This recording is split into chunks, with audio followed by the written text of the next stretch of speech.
When I was like 4 years old, I used to walk through forests and feel completely free. The animals I communicate with, it's like a pony would walk up out of a field and talk to me. I just felt telepathic with everything.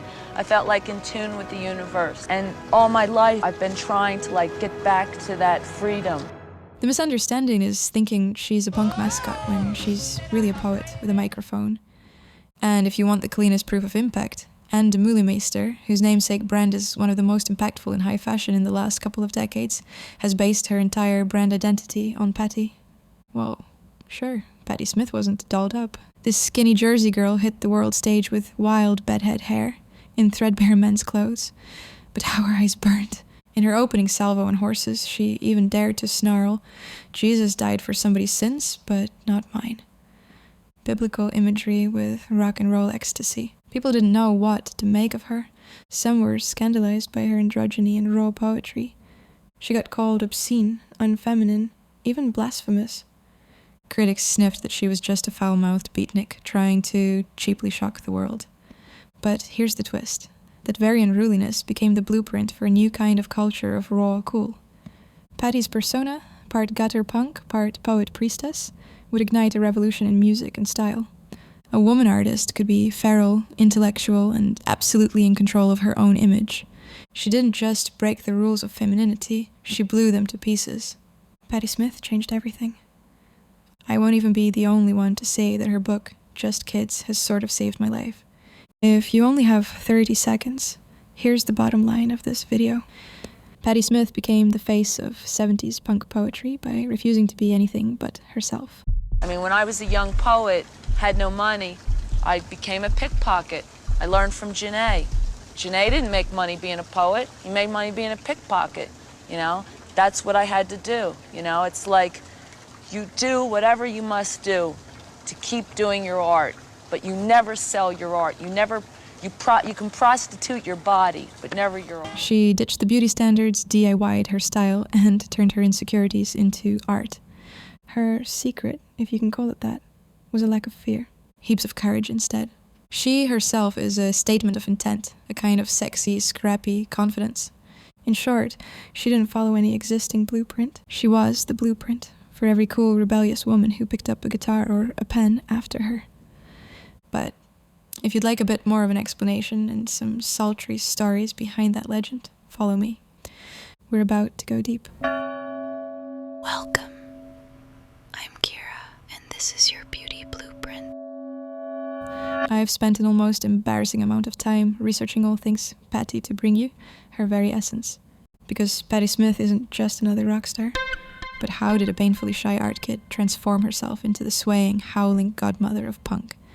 We'll unpack it all, no doubt, in this blueprint, from her great art love affair with unfairly attractive Robert Mapplethorpe, should I cover him next? To the dark, shaggy hair and DIY tomboy temptress style that made her a true original.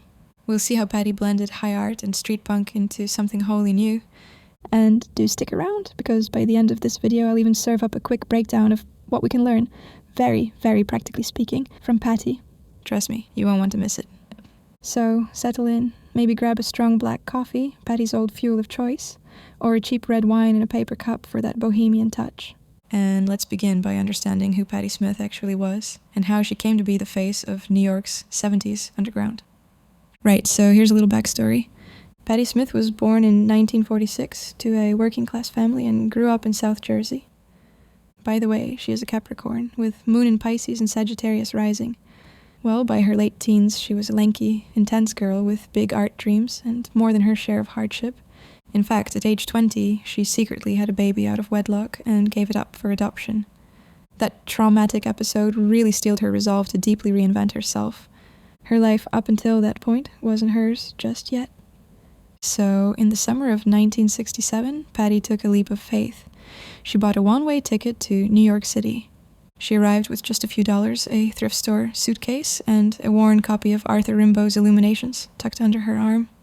The Big Apple in '67 was dirty, dangerous, and buzzing with creative energy. Patti had no real plan beyond finding a friend's address in Brooklyn, and somehow magically becoming an artist. She later joked that she miraculously turned androgynous overnight, shedding her suburban skin as soon as she hit New York's streets. Pretty soon, fate, or maybe sheer magnetism, brought her together with a soul who would change her life, Robert Mapplethorpe. Robert was a Brooklyn-born artist, just a year younger, with curly hair, penetrating eyes, and an equally fierce drive to make art whatever the cost. Their meeting has become something of a legend. The way Patti tells it, one hot July day in 1967, she was on an awkward date in Brooklyn. Desperate to escape the guy's advances, she ducked into a random apartment building, and there stood Robert, like a young hot hippie knight in torn jeans. She blurted out, "Could you pretend you're my boyfriend?" He did, happily, and the rest, as they say, is history. Chance encounter sparked one of the great artist love stories of our time. He wrote me a note to say we would make art together, and we would make it with or without the rest of the world. Patti remembers. They were two hungry kids in New York, ready to take on the world, and from that moment on, they became inseparable. In those early years, Patti and Robert lived hand-to-mouth, glamorous poverty, as one writer put it. They crashed in shabby apartments, even on the streets or rooftops when rent was tight. Eventually, they landed in the holy grail of bohemian living, in the Chelsea Hotel. A down-at-heel Manhattan hotel full of writers, drag queens, musicians, and junkies. It was cheap, it was chaotic, and for them, it was a real art education. Patti and Robert shared a tiny room cluttered with canvases, cameras, talismans, and thrifted clothes. By day, she worked in a bookstore to pay the bills, and he hustled art. By night, they roamed the city together, haunting art galleries and dim cafes. They hung out at the infamous Max's Kansas City and other downtown spots where Andy Warhol's crowd held court. Imagine 20-year-old Patti, awkwardly shy, big-eyed, soaking up everything, from the blonde bombshell Debbie Harry jamming at CBGB, to Janis Joplin knocking back Southern comfort at the bar, to William S. Burroughs muttering bon mot in a corner. Boy, do I love William. Patti, by the way, was extremely nervous around famous people. At one party, she literally hid on the stairs, too timid to go in, until Jimi Hendrix came out and gently kept her company. But this scene was her personal classroom. Bit by bit, Patti was finding her voice. Ever wonder how an unknown girl living on days-old bread ends up mingling with rock stars? Well, in Patti's case, one trick was looking like she belonged. One day, the poet Allen Ginsberg spotted Patti at an automat and struck up a conversation. Thinking she was a very pretty boy, he was trying to chat her up until he realized, to his embarrassment, that she was female. Patti just laughed it off, and they became friends. Really, even the gay literary lion of the Beat generation did a double take. Stories like that spread and only added to her mystique. Speaking of stories, if you're enjoying this one here and want more, please do hit like and subscribe. It's easy for you and a huge help for me, so what's the harm? And tell me in the comments, has Patti ever impacted you in any way? Let's share. I am dying to know. Also, a heads up, I have designed a limited edition Patti Smith t-shirt just for this video's launch. If you're a true Patti fan or just love cool tees, check it out. It's my little tribute. And to our wonderful channel members watching, thank you. You help make this content possible. If you're not a member yet, consider joining for members-only perks, like exclusive podcast episodes, emojis, and more. Alright, back to Patti. By 1969, Patti and Robert Mapplethorpe were an established duo in the downtown art scene. Lovers, muses, co-conspirators. They were beautiful in a wild way. Two such beautifully feral-looking young people with no money or connections, as one account goes. They made a pact to support each other's art unconditionally. If one of them scored a free meal, they split it. If one got a gig, the other tagged along. They even posed for each other's creative experiments. Famously, Robert shot hundreds of photos of Patti, including nudes that were daring for the time. Don't worry, nothing gets too graphic here. But yes, one of Robert's earliest artistic photographs was of Patti. That image stayed private for decades, as a testament to their trust. Crucially, unlike the stereotypical rock star couple, they weren't into hard drugs, a misconception Patti later cleared up. They mostly got high on art and ambition. If they looked gaunt and spaced out in photos, it's because they were literally hungry. We were dreamers, Patti insisted, just wide-eyed kids. And I was writing poetry. During these years, Patti was writing constantly. In 1971, she had a brief but intense fling with playwright Sam Shepard. The two of them spent a feverish night hammering out a one-act play called Cowboy Mouth while lying in bed, then performed it together for a few shows. Patti's love life and art life were always entangled like that, messy and magical, but through it all, Robert remained her North Star. Even as he explored his gay identity and had other partners, their bond evolved into something beyond romance, a soulmate kinship. As Patti wrote, without his prodding, his love, it's quite possible that an entirely different Patti Smith would have emerged. By the early 70s, Patti was gaining a rep in New York's art circles as a promising young poet. She'd do readings in dive bars and galleries, spit out her words in a smoke-husky voice while occasionally a friend strummed guitar behind her. These performances were chaotic and electrifying. Imagine a waif in an oversized menswear, tousled dark hair, yelling lines of poetry over feedback from an amp, totally unbothered by the drunks heckling in the back. It wasn't music exactly, but it wasn't traditional poetry either. It was something new. And people were transfixed. Mapplethorpe was the one in the wings cheering loudest. He kept urging Patti to go further, to sing, to put her poems to a rock and roll beat. Always remember who wanted you to sing first, he'd remind her. And he helped make it happen. When Patti finally agreed to record a DIY single, he pawned his art to fund the studio time.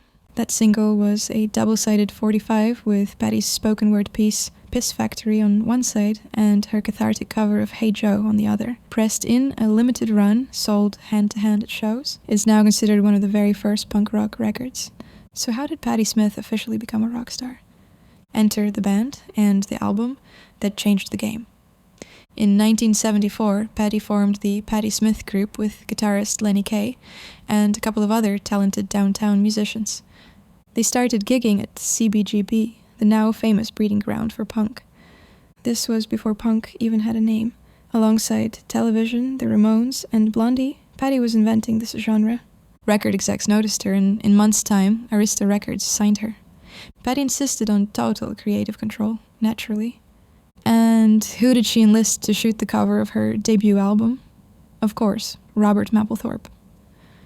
Now about that cover, Horses. The photo is iconic. Patti is staring down the camera, skinny as a rail, her dark hair chopped in a shag. The image is simultaneously feminine and masculine, vulnerable and arrogant. Camille Paglia, the cultural critic, later raved that it was the most electrifying image I had ever seen of a woman of my generation, a portrait that defies the rules of femininity. Soulful, haggard and seductive, mad saint and swaggering troubadour all at once. In other words, Patti looked cool. Mythically cool. This one album cover basically provided a blueprint for alternative style for decades to come, and De Meulemeester was very much inspired by that image, of course. And the music, Horses, was just as groundbreaking. Produced by John Cale of the Velvet Underground, the record opens with Patti's now famous declaration, "Jesus died for somebody's sins, but not mine." One critic noted how Horses is infused with the spirit of Smith's dead poet/rock and roll heroes, particularly Arthur Rimbaud. And indeed, Patti always keeps Rimbaud's libertine flame burning. She also channeled Jim Morrison's theatrical mojo, Jimi Hendrix's psychedelic soul, and even a dash of Bob Dylan's lyricism. It was like nothing else at the time. Punk before punk was a thing, but also deeply literary and, frankly, spiritual. Patti was raised a Jehovah's Witness and maintained an almost mystical view of art. So mixing the sacred and profane came naturally to her. Horses' impact was nuclear. Musicians who heard it were inspired to start their own bands. It's said Horses launched at least 100 punk bands. Suddenly, Patti Smith was famous. She was 28 and had been grinding in obscurity for years, but to the wider world she seemed to explode out of nowhere, fully formed. Even her hero Bob Dylan showed up to jam with her on stage, a passing of the torch, if ever there was one. Now, around this time, Mapplethorpe, who had pivoted fully to photography, was also rising in fame. He would soon shock the art world with his explicit photographs, S&M scenes, nude portraits that would lead to obscenity charges in the 80s. But in the mid-70s, he and Patti still shared everything. The green oddball bear, who'd once been starving no-names, were now turning up in magazines. There's a bittersweet moment Patti recalled in Just Kids. walking down the street in 1978, hearing her own song Because the Night, her one big radio hit, blaring from shop radios, and Robert turning to her and saying, "Patti, you got famous before me." He was proud, of course. It was his true dream to see her succeed. By 1979, Patti had recorded 3 albums, toured the world, but then, at the cusp of the 80s, she shocked everyone again by walking away. Yes, at age 32, Patti Smith quit the rock scene and moved to quiet Detroit to marry former MC5 guitarist Fred Sonic Smith. The wild child became a wife and soon a mother. She'd later say, "I never thought I'd live long, and I certainly never thought I'd be a housewife." But she embraced that chapter fully for many years. Don't worry, she did come back in the mid-80s. After Robert Mapplethorpe tragically died of AIDS, Patti resurfaced to carry on their artistic legacy. So, what is the essence of Patti Smith's self-created persona? How did she become such a mythic figure? Let's analyze this a little, because it's one of the most fascinating blueprints of personal style and attitude we ever had. Some have called Patti a high priestess of punk poetry, a shamanistic visionary, even a beatnik earth mother. That's a lot of titles. Camille Paglia noted that, before Patti, women in rock were pigeonholed as either folk singers, blues belters, or leather-clad vixens, but Patti smashed all those tropes. She created a new template, a woman claiming vision and authority on par with the great male rock poets like Morrison or Dylan, and, crucially, she did it without rejecting masculinity or femininity. She embraced both. On That Horse's cover, she references the swagger of Frank Sinatra and the glam of French New Wave cinema simultaneously. To understand her persona, just consider her influences. Patti worshipped poets like Arthur Rimbaud and Charles Baudelaire, who were themselves rebels as well as visionaries. She once said Rimbaud's writings were her scripture growing up. She carried his book A Season in Hell like a Bible. Have you read it yet? I would really recommend you do if you haven't already.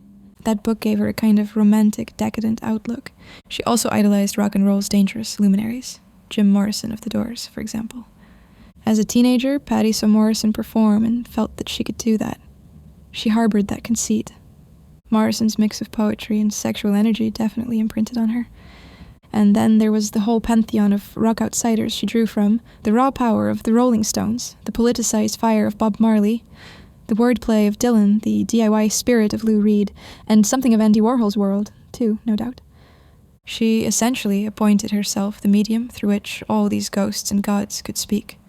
She once said in a 1976 interview, "I'm not hung up on anybody's idea of how I should be. I'm outside of society. I'm an artist, and rock and roll is my art." That pretty much sums it up. Her only allegiance was to art itself. Visually, Patti's style was a huge part of her persona. Let's talk about that hair. You know the one? Shaggy, choppy, looking like she maybe cut it herself after a midnight epiphany. Because guess what? She did. In 1970, before she was famous, Patti was still rocking a sort of hippie folk girl look. Long dark hair, a bit of a fringe. One night she went to a party at Andy Warhol's factory, and one of Warhol's guys glanced at her outfit and innocently asked if she was a folk singer. Patti was mortified. She thought, "Oh no, they think I'm some folk chick." She stewed on it all night.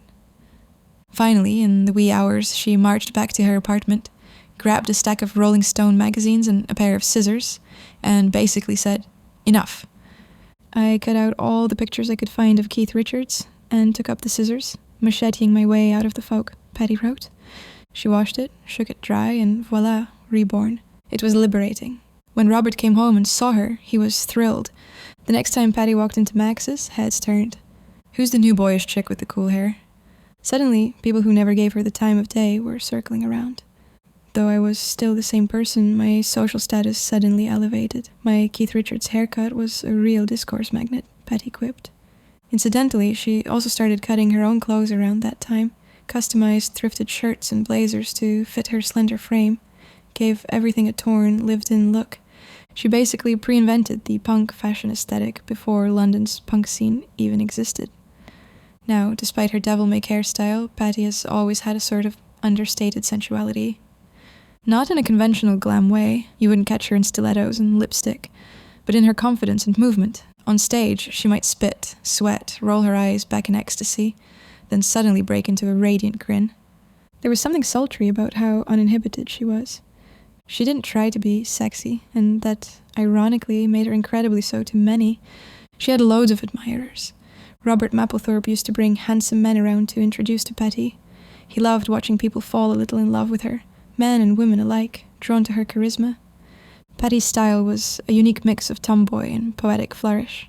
Her go-to outfit, beat-up jeans, a white or black men's button-down shirt, often unbuttoned a bit, sleeves rolled up, and a tailored jacket or oversized blazer. She'd add a skinny tie or a piece of cord as a tie, sometimes a waistcoat, and usually scuffed combat boots. I'd say find your equivalent, something with a personal feeling to it. Maybe it's wearing your dad's old army coat to feel rebellious and nostalgic at once, or a concert tee of a poet-singer you love to declare your tribe. That's how you build a style that's yours, which is the ultimate lesson here. Patti never set out to be a beauty icon or a rock star. She simply followed her passions with ferocity and integrity, and style and fame were byproducts of that. By the way, if there's one makeup item you could ever spot Patti wear, it would be mascara. I personally was never a big fan. I thought my lashes were too short, but I just found a tester tube of Lancome Hypnotic Mascara in the back of my drawer. Now I understand the popularity. That tester's almost out now, so I'm buying this mascara next, no doubt. And I recommend you do the same if you feel the mascara wearing potential in yourself. This is probably the best one. Also, Patti shows that finding your tribe, like Mapplethorpe and her bandmates, is key. No one makes it entirely alone. Please, nurture the relationships that nurture your creativity. And if you feel alone, perhaps you haven't met the right people for you just yet. So put yourself out there. Life changes, you change, once you have soulmates around. And they might not be what you think. How could you know if you never met them yet? And finally, here's a very practical little advice from Patti. She now often talks about not becoming dependent on vices. In her case, she cut down from 14 cups of coffee a day to 2 when she realized it was more habit than necessity. In other words, don't buy into the destructive artist cliché. You can be wild and take care of yourself at the same time. A radical notion for the 70s. But if Patti managed it, why don't we? Now go create your own blueprint.